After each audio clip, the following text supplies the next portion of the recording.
دا انفرادي کوششونه چلیدل د سنت والجماعت د دفاع په سلسله کې، لیکن الله رب العزت وخته چې داسې کسان را پیدا شي چې هغه په یو اجتماعي او عبقري طریقې سره دا تاریخ بل طرف ته او دا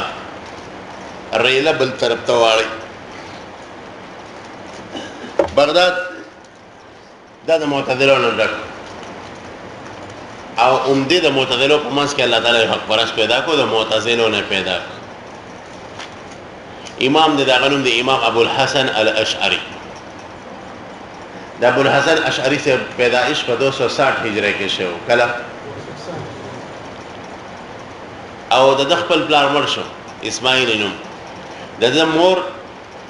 د عبدالجبار جبائی سره نکاح وکړ، د معتزلو د امام سره نکاح وکړ، هغه نه سکه پلار شو. ظاهر ده چې د جبائی غونډه کس زوی شده او هغه پلار شو، د تربیت هم دغه په کور کې کی نه خالص د اعتزال په نظام کې د تربیت وشو. لوی ده الله تعالی په دې سړي کې د کمال صلاحیتونه چولي، یو خو ذهین د بلا ذهانت،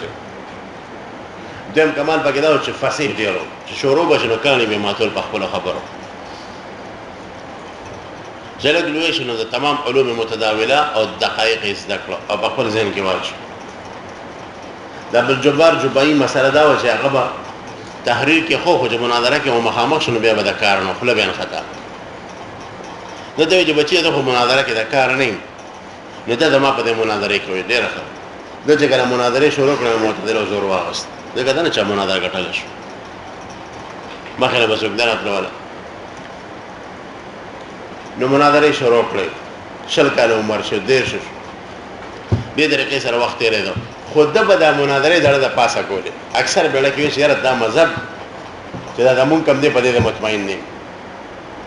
لږه یو بنس کړي او کله کله به د خپل اساتذو سره ونه خطو نه دا پکې ولګا د خپل اساتذو سره به ونه خطو چې زموږ اصول غلط دي د اهل سنت صحیح.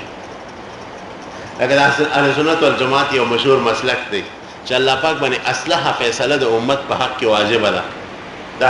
قصه او شرقایت کې مرش الله د امت په او د خلق مخلوق په نسبت به اصلحه فیصله کوي. نیو بیر د خپل استاد ته وایي استاد یو تاسو دنه کو وی درې رونه دي، دوه پکې بالغ وفات شو یو نابالغه.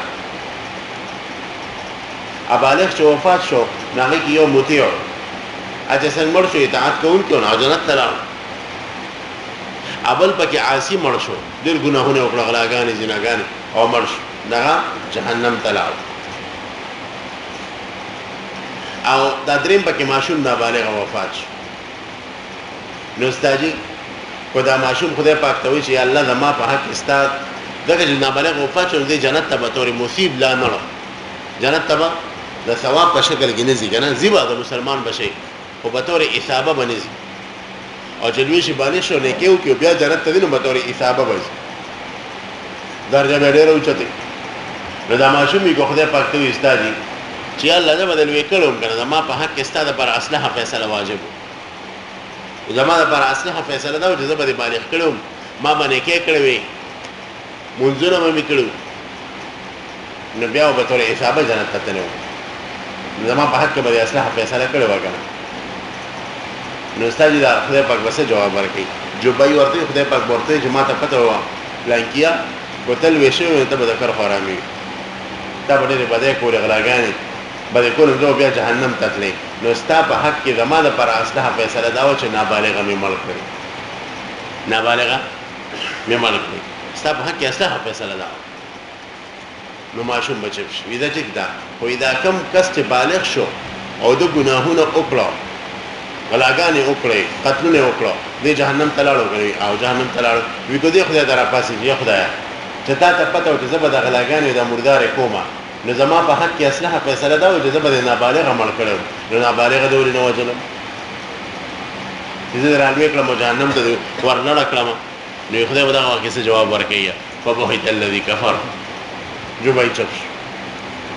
اس جواب ورنه پېښ نو دې دې کې وته وي چې ګوره دا اصول زمون غلط دي چې اصله فیصله په الله واجب ده. یو بل مناظم راغی تا زما په سر کې ویلو د معتدلو دا اصول دي چې د عقل په ذریعه سره معاشي الله له ثابته. یو پیرا دا ابو الحسن شریف خپل استاد ته ویجی الله تعقل ویل شو کنه وینا الله تعقل نشو ځکه د عقل معنی حبس بندول او الله تعقل ویل دې مطلب دی